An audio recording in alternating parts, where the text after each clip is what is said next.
कांग्रेस के अजमेर जिला प्रभारी चेतन डूडी ने प्रधानमंत्री नरेंद्र मोदी पर तीखा हमला करते हुए कहा कि उन्हें अपने खिलाफ कोई भी बात सहन नहीं होती है। उन्होंने आरोप लगाया कि इसी कारणवश उपराष्ट्रपति जगदीप धनखड़ का इस्तीफा लिया गया है, क्योंकि उन्होंने किसानों के पक्ष में आवाज उठाई थी। डूडी ने कहा कि भाजपा सरकार जन विरोधी नीतियों के जरिए लोकतंत्र को कुचल रही है।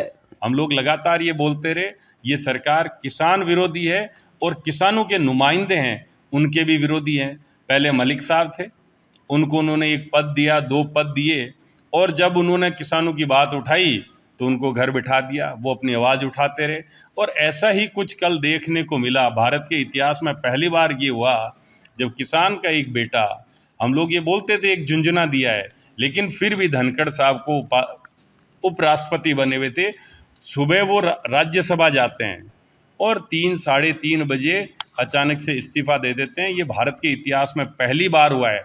तो इसके पीछे कहीं ना कहीं कोई बोले या ना बोले, हमें ये लगता है दबाव की राजनीति है, मुंह बंद करने की राजनीति है। अगर कोई भी व्यक्ति ये बोलता है कि दूसरा पक्ष भी है, उस पक्ष की अनसुनी करें, जो भारत के अंदर पहली दफे हो रहा है, उसी राजनीति का ये एक हिस्सा है। देश की कानून व्यवस्था पर निशाना साधते हुए डूडी ने कहा कि भाजपा सरकार आमजन की आवाज को दबाने में लगी है।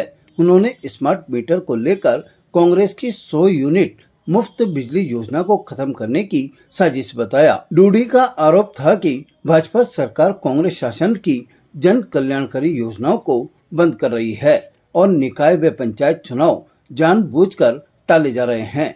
उन्होंने कहा कि भाजपा किसानों और उनके प्रतिनिधियों की विरोधी है तथा पार्टी में केवल दबाव और चुप्पी की राजनीति चल रही है। कांग्रेस जनता को इन मुद्दों पर जागरूक कर रही है। स्मार्ट मीटर है, इसको लाने से इनका मकसद सिर्फ इतना है कि जो 100 यूनिट पिछली कांग्रेस की सरकार हर व्यक्ति को मुफ्त बिजली दे रही थी, उसको बंद करना चाहते हैं।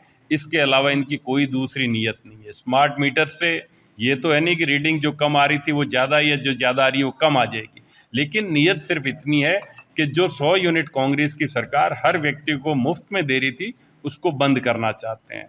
आगे बढ़ें तो जो निकाय चुनाव हो चाहे पंचायत चुनाव हो, उनको ये जानबूझ के डिले करवा रहे हैं। हाई कोर्ट के अंदर स्टे लगा हुआ है, उसका जवाब नहीं दिया जा रहा है। लोगों के प्रति इनकी जवाबदेही किसी भी क्षेत्र में आप देख लीजिए, आरजीएचएस की योजना देख लीजिए, उसको इन्होंने इतना बदहाल कर लिया है कि आज हॉस्पिटल या जो आरजीएचएस योजना के तहत जो चल रहे थे वो सारे के सारे लगभग बंद होने की कगार पे है। हमारी सरकार 25 लाख का इलाज दे रही थी, वो बंद हो गया है। बिजली की बात मैंने आपको कही, आज हालात बद से बदतर हो गए। प्रशासन निरंकुश है, इनके बस में नहीं है। यहाँ जो काम प्रशासन को करना चाहिए, मंत्री स्वयं आपके यहीं पे आए हैं, आप ही के ज़िले में आके गए, हमारे ज़िले अजमेर में आके गए, और मंत्रियों को काम करना पड़ रहा है, जगह जगह छापे मारने पड़ रहे हैं। इससे ये सिद्ध हो जाता है कि प्रशासन कतई सरकार के जो मंत्री हैं या सरकार के जो ऊपर बैठे हुए, चाहे मुख्यमंत्री या अन्य जितने भी इनके मंत्रिमंडल के सदस्य हैं, इनके बस से बाहर है। इस अवसर पर शहर कांग्रेस के अध्यक्ष विजय जैन, किशनगढ़ विधायक विकास चौधरी, पीसीसी सदस्य महेंद्र सिंह रलावता, पूर्व विधायक डॉक्टर श्री गोपाल बाहेती, देहात अध्यक्ष भूपेंद्र सिंह राठौड़, किशनगढ़ के पूर्व विधायक नाथुराम सिनोदिया सहित कांग्रेस के पदाधिकारी और कार्यकर्ता मौजूद रहे। अजमेर की जो स्थिति है, स्मार्ट सिटी के नाम पे केंद्र सरकार ने चलाई एक योजना स्मार्ट सिटी। अभी एक जो पुलिया है, इसकी खबरें पूरे के पूरे भारत के अखबारों में छपी। इतने ही कम वक्त में सरकार का इतना सारा पैसा लगा और वो पुलिया जर्जर हो गया, टूटने की कगार पे आ गया, या लोगों के काम करने लायक नहीं रहा। तो कहीं ना कहीं सरकार के पैसे का बेजा इस्तेमाल हुआ है।